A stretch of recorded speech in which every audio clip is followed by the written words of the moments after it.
Livro do profeta Jonas, capítulo de número 2, verso 1 em diante, nos diz assim: Então Jonas, do ventre do peixe, orou ao Senhor seu Deus e disse: Na minha angústia clamei ao Senhor, e ele me respondeu.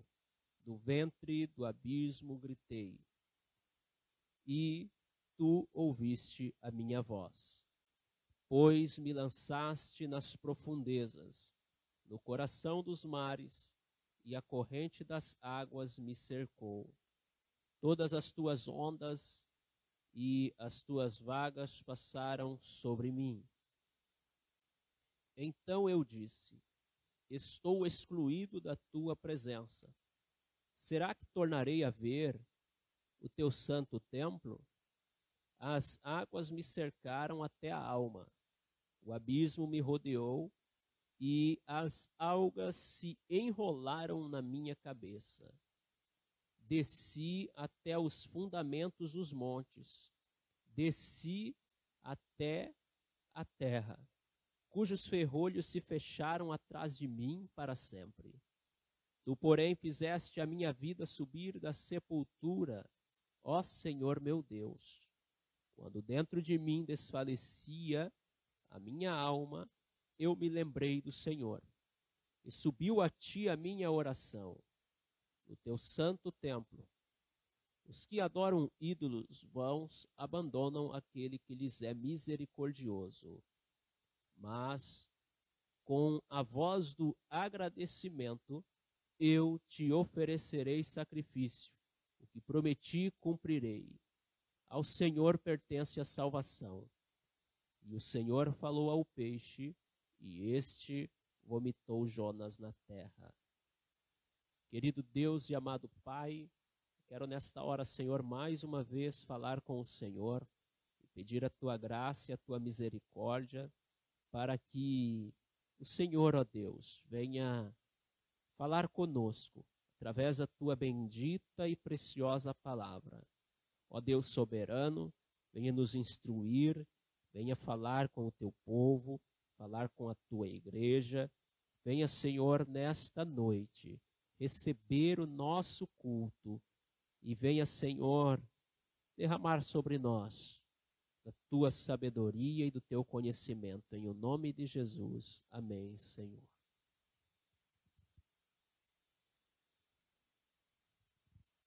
Queridos irmãos, nesta noite, continuando na exposição do livro do profeta Jonas, no capítulo que nós temos lido, nós iremos falar no seguinte tema, ou título: o desespero humano e a misericórdia de Deus. O desespero humano e a misericórdia de Deus. Jonas, ele havia desistido de Deus, mas Deus não desistiu de Jonas. Vemos Jonas se afastando de Deus, porém, vemos Deus se aproximando de Jonas. O que para Jonas seria o seu fim e o seu sepulcro, o mar, Deus envia ali um peixe para salvar a vida daquele profeta, o profeta que preferiu morrer a obedecer. Isso vai nos mostrar a misericórdia de Deus para com os seres humanos pecadores. Vemos um homem desobediente, um homem que não quis de modo algum obedecer, mas vemos um Deus misericordioso. O peixe não fora um castigo para o profeta, nem mesmo algo para que ele viesse ali ser envergonhado. Mas o peixe, ele funcionou como um resgate de Deus para aquele homem.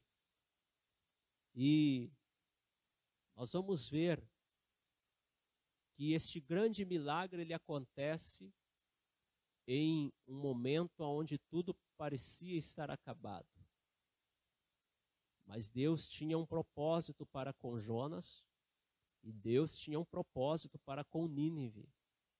E os planos de Deus, os propósitos de Deus, eles sempre vão prevalecer neste mundo, em todo o tempo, por toda a eternidade, quer seja no passado, no presente ou no futuro, os propósitos de Deus, eles sempre irão prevalecer. Interessante, irmãos, que este capítulo de número 2, ou o livro de um modo geral, ele vai trazer muitas discussões incabíveis, é claro, mas sempre há aqueles que discutem, sempre há aqueles que querem reinventar a roda ou descobrir a América. Reinventar a roda é algo que não tem como, e a América já foi descoberta. Mas sempre há aqueles que querem encontrar alguma coisa para fazer ali um debate.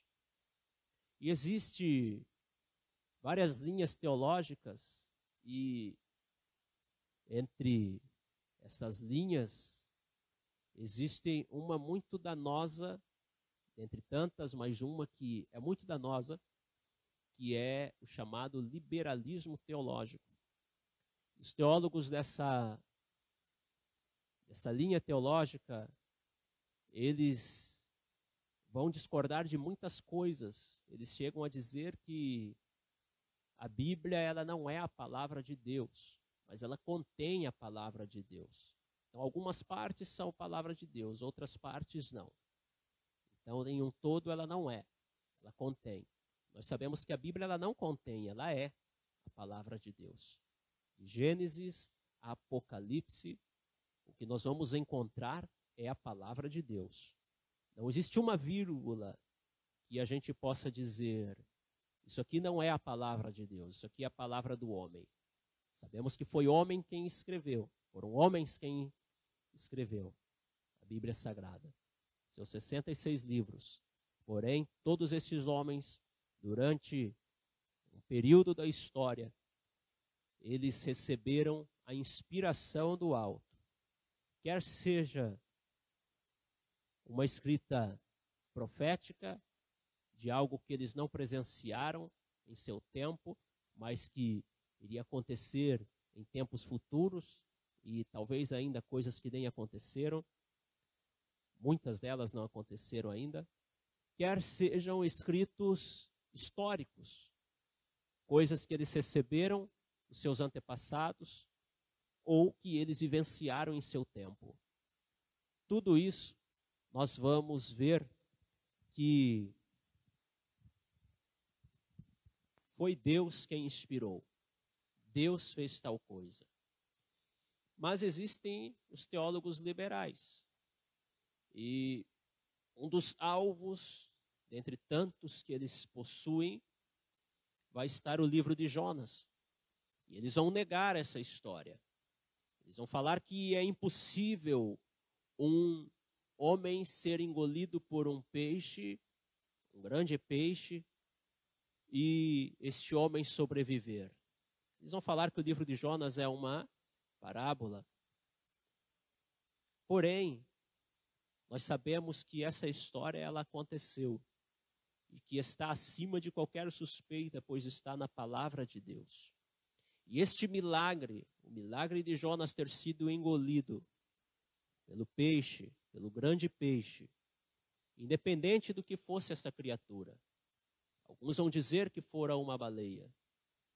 Outros vão dizer que uma baleia não pode engolir um homem. Então, era uma espécie de um peixe que não triturava, engolia, enfim. Outros vão dizer que foi alguma outra criatura marinha, citando até uma espécie de Leviatã. Independente da criatura que Deus usou, para engolir o profeta. E eu quero abrir o parênteses aqui para falar sobre alguém que disse, a Bíblia fala que o grande peixe engoliu Jonas, ou que a baleia engoliu Jonas. Alguém disse isso. Mas se a Bíblia falasse que foi Jonas que engoliu a baleia, eu também acreditaria. Pois o que a Bíblia diz está dito, meus irmãos. Então eu não vejo aqui necessidade de ficar trazendo discursos sobre que peixe era este, como isso aconteceu. A verdade é que este acontecimento, ele foi um livramento para Jonas em seu tempo, para que o propósito de Deus prevalecesse, mas ele também serviu como um tipo para o maior acontecimento de toda a história. Que acontecimento é este? A morte e a ressurreição de Jesus. Em Mateus capítulo 12, quando pedem um sinal para Jesus, Jesus vai dizer, nos versos 39 e 40, ele vai falar, nenhum outro sinal vos será dado, a não ser o do profeta Jonas, que esteve durante 3 dias e 3 noites no ventre do grande peixe.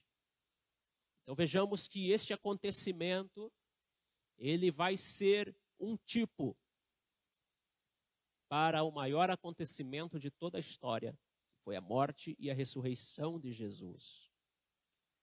Tendo em vista isso, nós vamos agora para o texto. O que é que esse texto ele vai nos falar? O que esse texto mostra para nós, além do que aconteceu com o profeta, além de sua oração, além de suas citações de salmos que virou um belo de um cântico. Cântico este, ou oração esta, que pode ser definida em 3 partes, ou está firmada em 3 partes. Nós vamos ver Jonas fazendo ações de graças, do versos 2 ao 6.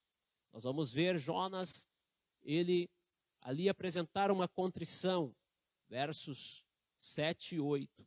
E vamos ver a renovação e a dedicação de Jonas para com Deus no verso de número 9.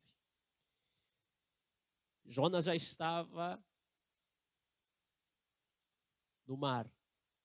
Ele havia sido lançado. E é então que Deus ele ordena que um grande peixe venha engolir este profeta. Irmãos, vamos aqui tentar refletir, imaginar um pouco o que estava passando na cabeça de Jonas. Quando perguntado o que deveria ser feito para que aquela tempestade se acalmasse, ele responde aos marinheiros, me lance no mar. Por causa de mim está acontecendo isso. Os marinheiros relutam, tentam chegar em terra, mas a tempestade era muito grande, então eles lançam Jonas no mar. Agora, o que será que passou na mente deste profeta? Com toda certeza, ele deve ter imaginado, eu vou morrer. O mar seria a sua sepultura. Nós não vemos este homem em momento algum orar a Deus. Nós não vemos este homem em momento algum orar pelos marinheiros ou junto com eles. Mas, quando o grande peixe abocanha Jonas, nós vamos ver então este homem lá no ventre do peixe, ele orar ao Senhor seu Deus. Não sabemos quem escreveu este livro, mas ele faz questão de dizer, então Jonas, do ventre do peixe, orou ao Senhor seu Deus. Os marinheiros lá no barco, cada um deles orou aos deuses que eles serviam. Eram homens pagãos. Então cada um buscou a sua deidade. Jonas não se manifestou. Jonas não orou. Jonas, ele se distanciou de Deus desde o momento em que Deus comunicou a ele a sua missão. Ele vai até Jope, ele compra uma passagem de navio para Tarsis. Ele entra no navio, ele vai para o porão, ele dorme, ele foge de Deus. Mas, agora, de dentro do ventre do peixe, ele vai voltar à presença de Deus através da oração. E esta é a primeira coisa que eu quero falar nessa noite, baseado neste texto. A angústia, ela nos leva, ou ela pode nos levar à presença de Deus. A angústia, ela pode nos levar à presença de Deus. Repare você que até aqui Jonas tem corrido de Deus. Até aqui Jonas está fora da presença de Deus, pois o próprio texto vai falar que após ele receber, lá no capítulo 1, vai dizer que ele recebe uma mensagem no versículo 2. Deus manda ele se levantar e ir para Nínive. Porém, no verso 3, ele vai se levantar para fugir da presença de Deus. E ele não busca Deus.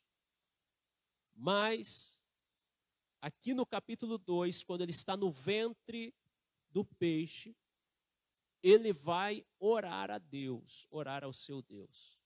No momento de angústia, no momento de tribulação, no momento de aperto, no momento em que parece que a morte chegou, mas que na verdade ele já vê que Deus havia livrado ele.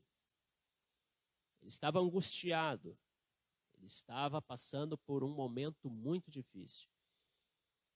As angústias, elas nos aproximam de Deus. Elas podem nos levar até Deus.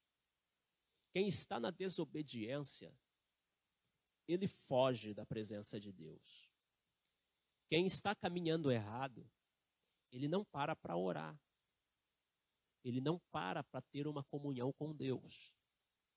Porque se ele parar, ele sabe que ele vai ter que pedir perdão, ele vai ter que renovar a aliança. E a pessoa obstinada no seu erro, ela não faz isso, ela continua distante de Deus, andando às cegas. Porém, quando a angústia ela vem, a pessoa corre aos pés do Senhor.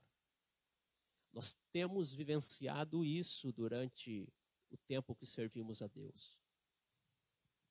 No ministério pastoral, no ministério de apacentar o rebanho de Cristo, eu já vi inúmeras situações de pessoas que não queriam nada com Deus. E os irmãos também já viram isso, não é preciso ser pastor para ver. Pessoas que não queriam nada com Deus, queriam andar à sua própria vontade. Mas no momento de angústia, essas pessoas se voltaram para Deus. Algumas há que não voltam, algumas há que são obstinadas, algumas há que ficam até piores. Mas o verdadeiro servo de Deus, ele volta-se para Deus. Diferente daqueles que não estão nem aí para Deus. Nós vemos em Apocalipse, capítulo de número 16, quando as pragas elas vêm, as chagas abrem-se no homem, nos homens, na humanidade, nós vamos ver os homens blasfemando e amaldiçoando, falando blasfêmias contra Deus. A gente vê isso. Pessoas blasfemando contra Deus. Esses são os filhos da desobediência. Mas os filhos de Deus, eles, através da angústia, eles se aproximam de Deus. É por isso, meus irmãos, que eu tenho sempre muito cuidado quando alguém vem me pedir uma oração e alguém chega e diz: olha, eu queria que o senhor orasse por fulano, porque ele se distanciou dos caminhos do Senhor e ele está passando por uma situação muito ruim, está enfermo. A minha oração sempre é uma oração com sabedoria. Eu procuro pedir isso para Deus. Eu não peço somente para a pessoa ser curada ou ser restaurada, mas eu peço, Deus, que seja feita a tua vontade, que essa pessoa ela retorne aos teus caminhos, independente do que acontecer. Independente se houver uma cura ou se não houver uma cura, mas que a restauração espiritual venha acontecer. Porque ainda que a restauração da saúde não aconteça, mas acontecendo a espiritual, aquela alma está salva. Porém, se acontecer a restauração da saúde e não acontecer uma restauração espiritual, a alma não está salva. As angústias, elas nos aproximam de Deus. Nos momentos de angústias, o ser humano ele tende a clamar mais ao Senhor. Eu sou contra aquela frase feita que dizem: glorificar a Deus quando tudo vai bem é fácil. Glorificar a Deus quando se tem dinheiro, quando se tem saúde, quando se tem emprego, é muito fácil. Quero ver glorificar e adorar a Deus quando a situação fica complicada, quando não tem dinheiro, quando não tem saúde, quando não tem emprego, enfim. Essa frase ela está meio que errada, porque é bem verdade que o verdadeiro adorador, o verdadeiro servo, ele está diante de Deus em todas as situações. É como Paulo. Posso ter muito, como posso ter pouco. Posso estar saciado, como posso passar fome. Sei estar alegre, sei estar abatido. E por aí vai. Ele vai dizer, Filipenses 4,13, posso todas as coisas naquele que me fortalece. Porque ele passa por todas as situações. Esse é o verdadeiro servo de Deus. Mas existem aqueles que, quando tudo vai bem, eles não adoram. Existem aqueles que, quando tudo vai bem, eles afrouxam, eles baixam a guarda, eles deixam as fileiras da fé. Eles não mais frequentam o quarto da oração. Eles não mais preenchem o seu envelope de dízimo. Eles não mais leem a Bíblia, eles não mais vêm à igreja, porque tudo está bem. Mas quando as coisas começam a apertar, eles correm novamente para a presença de Deus, eles vêm para os cultos, do pouco que ganham, preenche ali o seu envelope de dízimo, dão ofertas, vêm nas campanhas, oram pelas manhãs, oram pelas madrugadas, se possível, vêm para o círculo de oração, vêm para as consagrações, está presente em tudo, por quê? Porque a situação apertou, porque a situação está difícil, e aí prova que a angústia, ela nos aproxima de Deus. E é isso que acontece com Jonas. Jonas vai orar. Ele vai reatar a sua comunhão com Deus através da oração. O homem que já não falava mais com Deus, agora ele vai falar quando está angustiado. O segundo ponto que eu quero aqui tratar com os irmãos é que o nosso clamor, ele encontra Deus com os seus ouvidos abertos. Nosso clamor, ele encontra Deus com seus ouvidos abertos.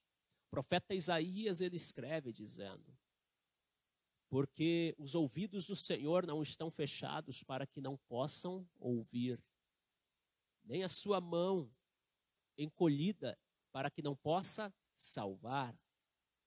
Porém, as vossas transgressões causam separação entre mim e vós, entre Deus e o povo. É isso que Isaías ele vai escrever. E é bem verdade que quando se há pecado há uma separação, mas quando se há arrependimento, os ouvidos de Deus eles estão abertos para ouvir. E o clamor de um homem arrependido, o clamor de uma mulher arrependida, o clamor de um servo que se volta para Deus, encontra um Deus com os seus ouvidos abertos. E é o que a gente vai ver Jonas dizendo, verso 2, e disse, na minha angústia clamei ao Senhor, e ele me respondeu. Do ventre do abismo gritei, e tu ouviste a minha voz. Veja só, Jonas clamou no meio da angústia,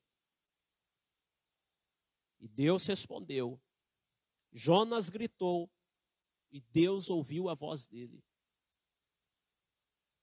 O nosso clamor, ele sempre vai encontrar o nosso Deus com seus ouvidos abertos para nos ouvir. Não existe situação angustiante, não existe situação de calamidade, não existe situação ruim que talvez até mesmo nós venhamos a ter provocado, porque, como servos de Deus, nós não podemos causar situações ruins, provocar situações ruins. Mas a Bíblia vai dizer, de que se queixa o homem? Se queixa de seus próprios pecados.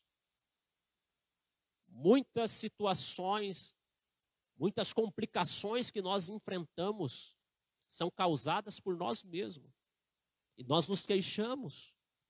Nos queixamos porque o dinheiro está pouco. Mas a gente não soube administrar. Nem sempre falta de dinheiro é falta de administração.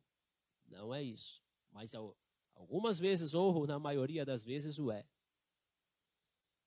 Às vezes nos queixamos da nossa saúde. Uma diabetes que subiu, que Deus nos guarde disso.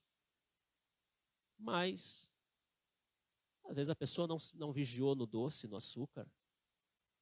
Colesterol que está alto, mas as carnes gordurosas, as frituras, sempre estão sendo degustadas. Alguém que nos trata mal, mas a gente esquece às vezes de olhar que a gente tratou mal alguém lá atrás. Então, muitas situações que nos acontecem, não todas, mas muitas delas, somos nós mesmos que causamos. Só que nós sempre vamos encontrar um Deus com o ouvido aberto para nos ouvir. O nosso clamor sempre vai chegar a Ele. Jonas estava todo errado, mas ele vai clamar e Deus vai responder. Ele vai gritar e Deus vai ouvir. É o que ele vai relatar no verso 2. Jonas, ele vai entender o que estava acontecendo com ele. Ele vai ver que ele estava sendo disciplinado pelo Senhor. E aqui entra o terceiro ponto que eu quero falar um pouco nessa noite. A disciplina de Deus prova o quanto Ele nos ama. Hebreus capítulo de número 12, os versos 5 e 6 vai dizer: e vocês esqueceram da exortação que lhe é dirigida como filhos? Filho meu, não despreze a correção que vem do Senhor, nem desanime quando repreendido por Ele, porque o Senhor corrige a quem ama e castiga todo filho a quem aceita. O escritor aos Hebreus está falando da correção, da disciplina. Jonas, no verso de número 13, ele vai dizer: pois me lançaste nas profundezas, no coração dos mares, e a corrente das águas me cercou. Todas as tuas ondas e as tuas vagas passaram sobre mim. Vejamos, Jonas ele vai reconhecer: o Senhor me lançou na profundeza, no coração dos mares, e a corrente das águas me cercou. As ondas estavam sobre ele.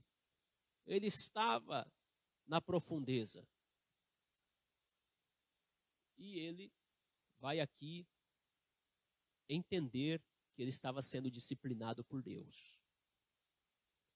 A disciplina, irmãos, Deus, ele trata os teus servos com disciplina, ele disciplina os seus servos. O escritor aos Hebreus vai falar para nós não desprezarmos a disciplina. A disciplina é o meio que Deus usa para nos corrigir, não para nos afastar dele, mas para nos ensinar os seus caminhos. O pai, ele repreende o filho que ele ama. O livro de Provérbios, ele vai ser categórico nisso, por várias partes ele vai falar que aquele que afasta a vara do seu filho, ou seja, a correção, ele está entregando o seu filho à dissolução, à desobediência, aos maus costumes. A disciplina, ela faz parte no que diz respeito ao tratamento de um pai para com um filho, de uma mãe para com um filho. E Deus, ele é o nosso pai. Deus, ele cuida de nós. Nós estamos no caminho do Senhor. Ele nos ama. E ele nos repreende. E ele nos traz a correção. E a gente precisa entender quando estamos passando pela disciplina de Deus. Jonas entendeu isso. Tem vezes que as coisas apertam. E é bem verdade que nem sempre que as coisas apertam é a disciplina de Deus que está vindo sobre nós. Mas algumas vezes o é.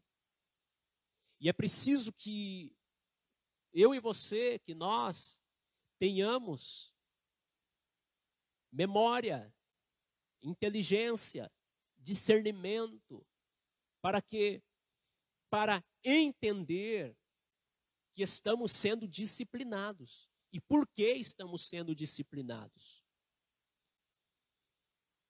E aí existem aqueles que não aceitam a disciplina. Existem aqueles que ficam nervosos. A disciplina de Deus, ela vem de várias formas. Dentro da igreja, ela pode acontecer vinda do pastor, vinda de um irmão, de um companheiro de banco, vinda através de uma mensagem que Deus dá ao pregador, e o pregador, abrindo a Bíblia, vai ler a mensagem, vai pregar a mensagem e Deus vai tratar. E hoje nós vivemos um tempo que as pessoas não querem passar pela disciplina. Hoje vivemos um tempo que as pessoas não querem ser corrigidas. Quando digo as pessoas, não estou generalizando, mas temos uma geração de pessoas que não aceitam serem corrigidas. É o chamado mimimi, não me toque. Hoje, se você fala que algo é errado, que algo é condenado, levanta-se um monte de pessoa condenado pela Bíblia, levanta-se um monte de gente dizendo, está julgando. Quem és tu para julgar? Teu hipócrita, teu fariseu. Mas é a Bíblia quem fala contra o pecado. Se alguém está em adultério e é descoberto, e aí vai ser tratado, ainda assim vai ter aqueles advogados do diabo que vão se levantar para dizer, está julgando, não pode ser assim, não pode ser dessa forma. Se prega contra o pecado, seja de que âmbito for, vão ter os advogados de Belial que vão levantar e vão dizer, não pode falar isso, porque Deus é amor. Porque Ele é amor, Ele disciplina. Porque Ele é amor, Ele fala contra o pecado. Porque Ele é amor, Ele nos ensina o certo. A disciplina pode vir através de uma fala, através de uma pregação, através de um texto lido. Mas a disciplina também, ela pode vir, Deus enviá-la através de situações que nos cerquem. Uma porta que se fechou e nenhuma mais se abriu. Alguém que ganha muito bem, mas o seu dinheiro não dá para nada. Alguém que, de repente, adquire alguma enfermidade.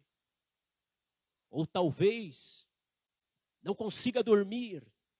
Deus está disciplinando porque está dizendo, se conserta, corrige, e você vai ter um belo de um sono. Confessa o teu pecado. Eu estou te disciplinando, aceita, muda de conduta. São inúmeras as formas que Deus ele pode disciplinar.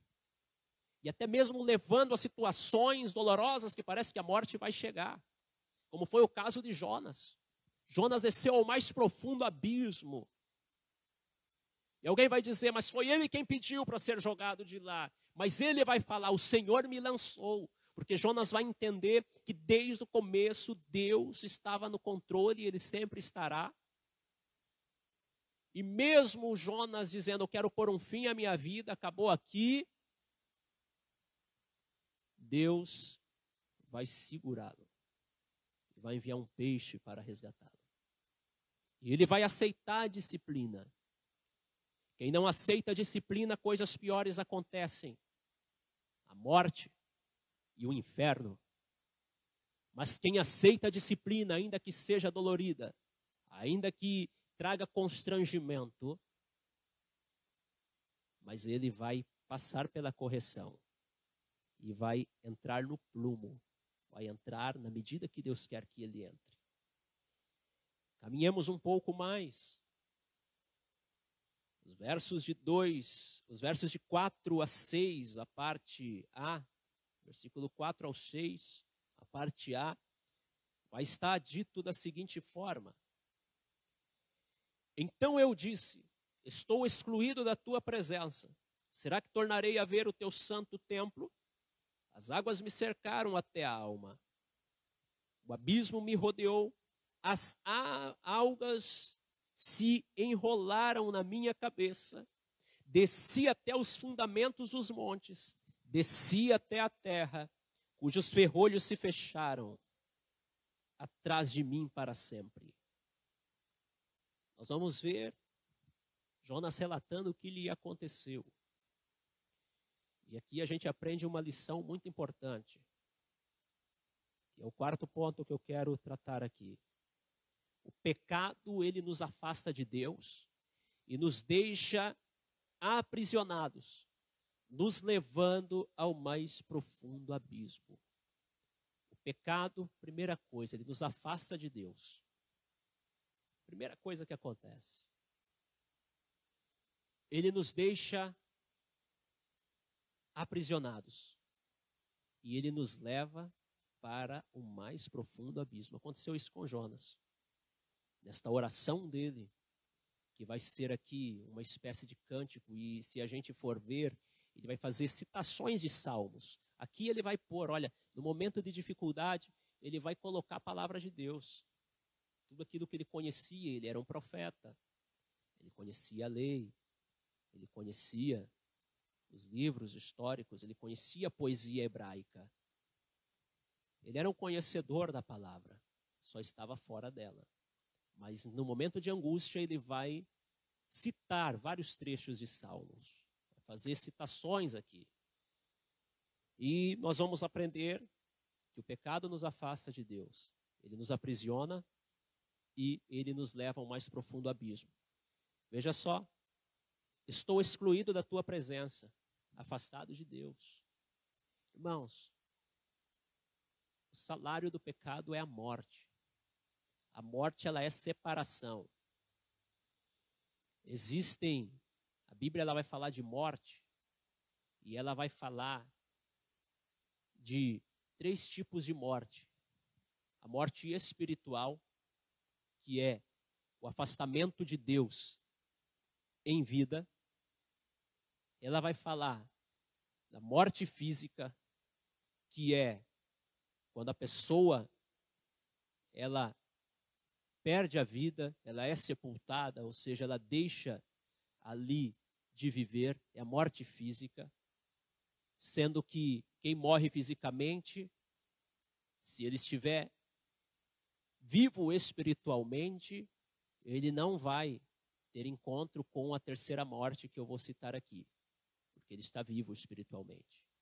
Ele morre aqui na terra, mas ele está vivo para com Deus, aguardando o quê? Aguardando a volta de Cristo, o soar da trombeta, para ele ressurgir.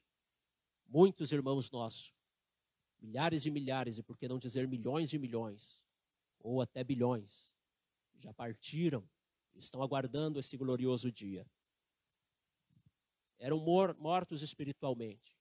Tiveram um encontro com Cristo, como nós o tivemos, e foram vivificados, e passaram a viver espiritualmente. Morreram fisicamente e estão aguardando o retorno de Cristo para serem ressuscitados e viver para todo sempre. Porém, o terceiro tipo de morte, falamos sobre a morte espiritual, a morte física, e a Bíblia vai falar sobre a morte eterna. A morte eterna é aquela morte que quem morre sem Cristo, morre sem salvação.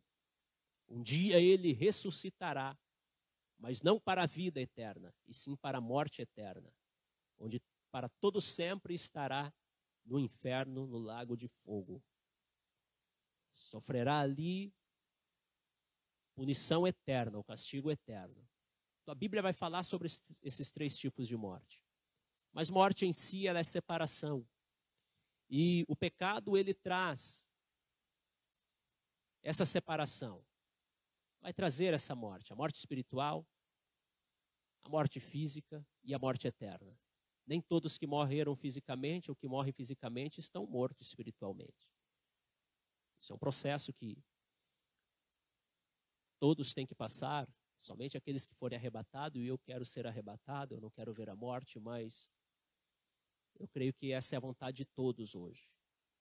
Esperamos pelo arrebatamento. Mas, pois bem, o pecado, ele traz separação, ele nos afasta de Deus. Jonas estava afastado, ele fora excluído da presença de Deus. E nós vamos ver que o pecado, ele também aprisiona. Jonas, ele fora cercado até a alma. Ele estava cercado até a alma. O pecado, ele aprisiona. Tem gente que ele brinca com o pecado porque ele acha que é uma coisinha simples e quando ele vê, ele está preso. Não é só um golinho, não é só uma pitadinha, não é só uma cheirada, não, é só uma mentirinha, não tem problema. Não, é só uma olhadinha. Não, é só uma mensagenzinha que eu vou mandar aqui, ninguém vai ficar sabendo, minha mulher não vai saber, ou a mulher diz, o meu marido não vai saber, ou o noivo ou a noiva não vai ficar sabendo. Não, é só uma mensagenzinha aqui. Brinca com o pecado. E o pecado, ele aprisiona. O pecado, ele prende. E depois que a pessoa está presa, é difícil. Não, daqui a pouco eu retorno. Está brincando com coisa séria. Porque após estar preso, o pecado leva para o mais profundo abismo. O que acontece com Jonas? Descia até os fundamentos dos montes, descia até a terra, cujos ferrolhos se fecharam atrás de mim para sempre. Aqui, Jonas está trazendo uma fala de morte. Ele teve uma experiência aí de quase morte. Talvez não tenha ficado inconsciente, eu não creio, porque ele falou do ventre do peixe. Eu não sei se com fala audível ou se em pensamento, eu não sei, a Bíblia não diz. Não dá para ter não dá para dizer com certeza isso. Porém, a verdade é que Jonas, ele falou com Deus, então ele estava consciente. Mas ele usa uma linguagem aqui do mais profundo abismo. O abismo era a morte, era o lugar da sepultura, era, segundo a crença judaica, era o Hades. Era o lugar para onde eles eram levados.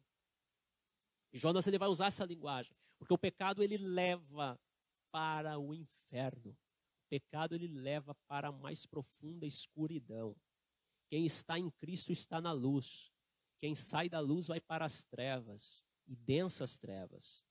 E quem está em Cristo está caminhando só avante, olhando para Jesus, autor e consumador da fé.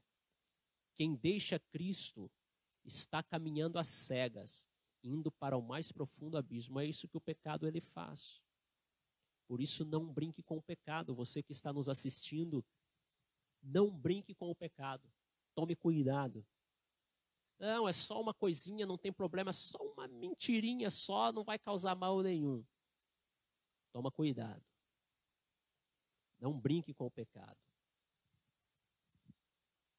E aí, nós vamos descobrir algo que está por toda a Bíblia. E a gente vai descobrir que aconteceu com Jonas também. Quinto ponto, não importa o quão distante um filho de Deus possa se afastar dele, mas as mãos de Deus sempre o alcançará. Não importa o quanto um filho de Deus possa se afastar dele, de Deus, as mãos de Deus sempre o alcançará.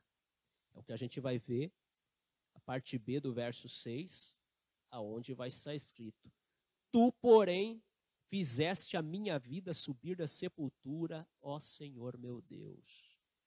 Jonas estava no mais profundo abismo.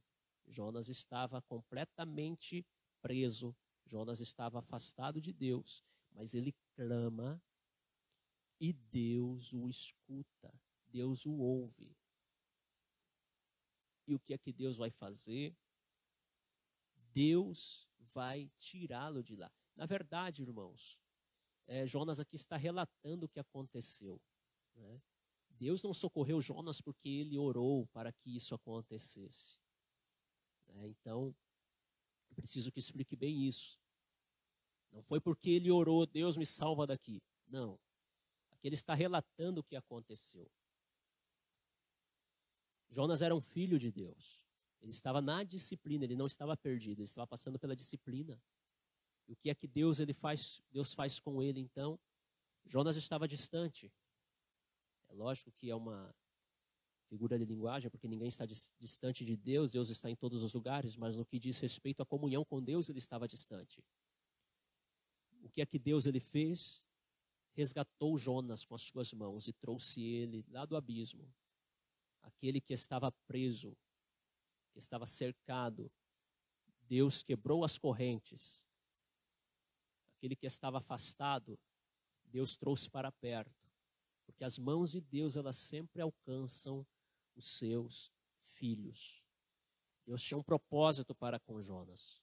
Deus tem um propósito para com cada um de nós que somos filho dele. O verso 7, Jonas vai dizer: Quando dentro de mim desfalecia a minha alma, eu me lembrei do Senhor, e subiu a ti a minha oração no teu santo templo.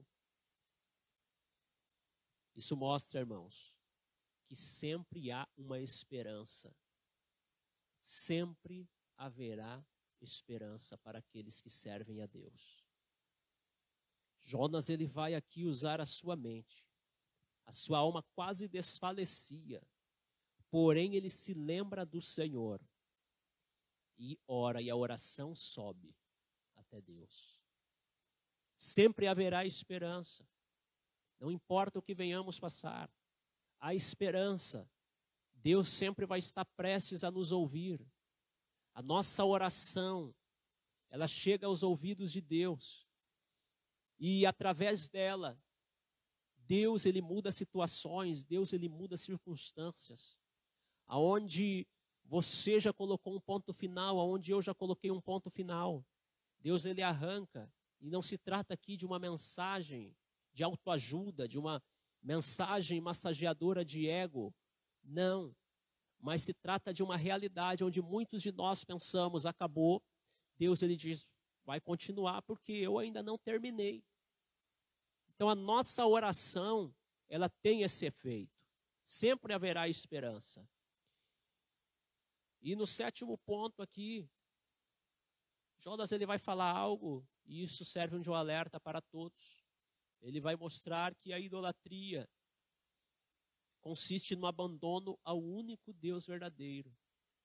Não sei se ele lembrou-se dos marinheiros, não sei se do que ele lembrou-se aqui, mas a verdade é que ele vai dizer: os que adoram ídolos vãos abandonam aquele que lhes é misericordioso.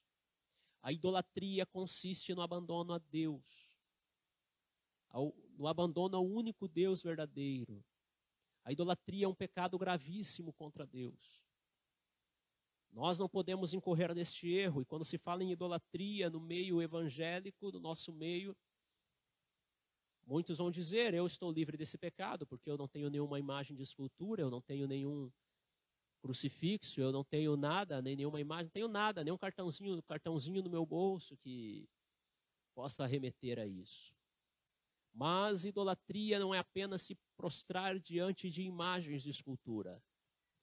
Não é somente entrar no panteão dos deuses papais, canonizados pelos papas, e adorar algum deles.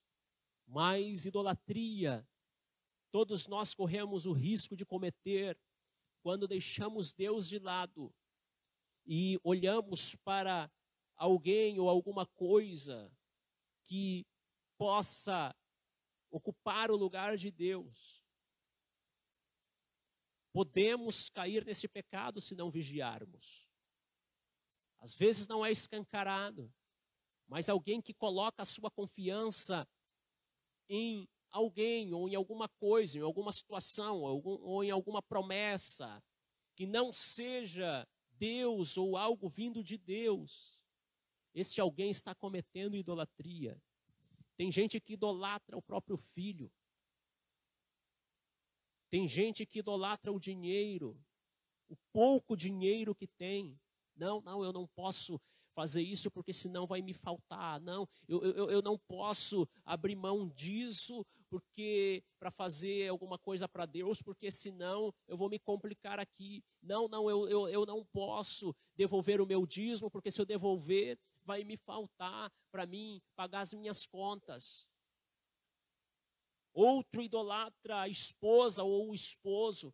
Não, eu não posso passar uma hora de oração, porque eu tenho que ficar perto da minha esposa, afinal de contas, eu tenho que aproveitar.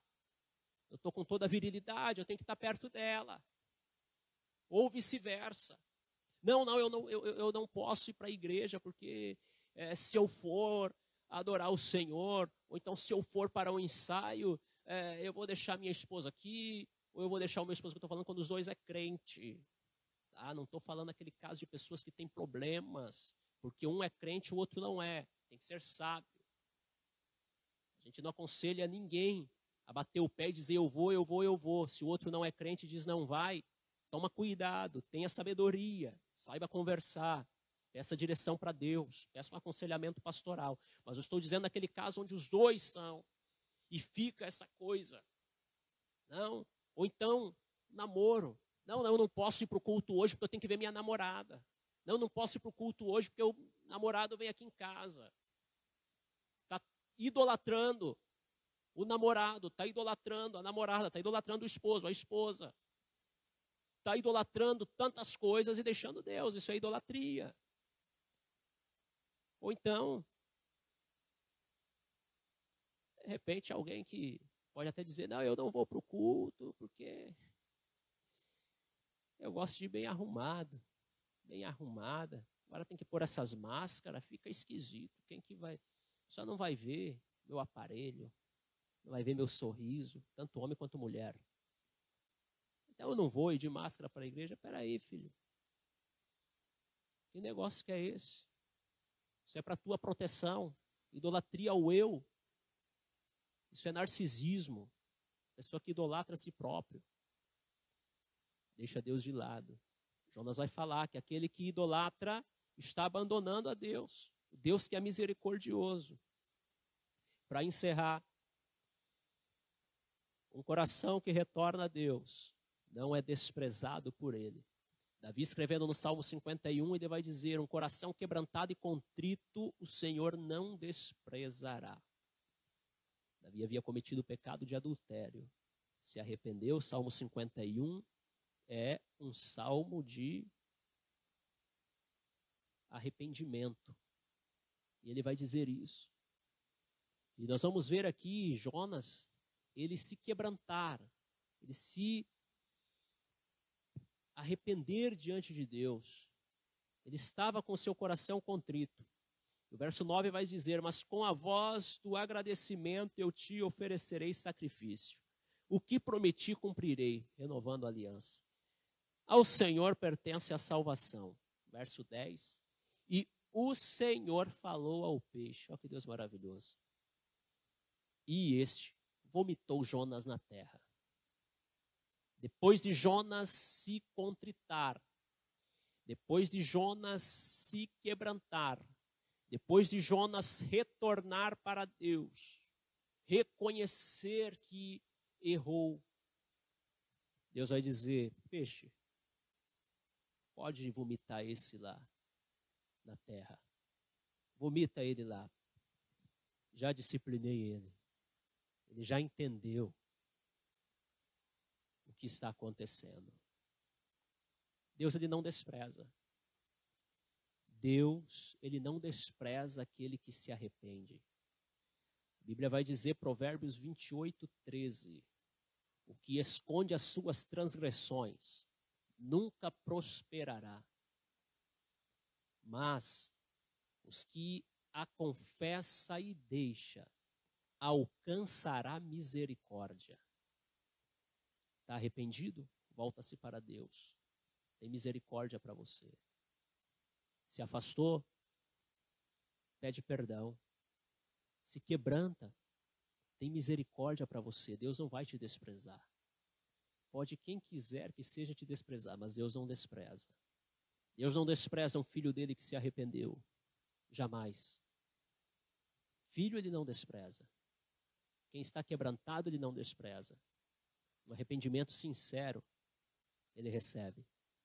E aí acaba aqui a disciplina de Jonas dentro do ventre do grande peixe. O peixe vomita ele. Essa expressão, vomitar na Bíblia, é quando não se está satisfeito com algo. Alguns intérpretes vão falar que esse termo vomitar é porque Deus estava repugnando ainda Jonas. Eu não me atrevo a dizer isso, mas eu entendo que a misericórdia de Deus triunfou.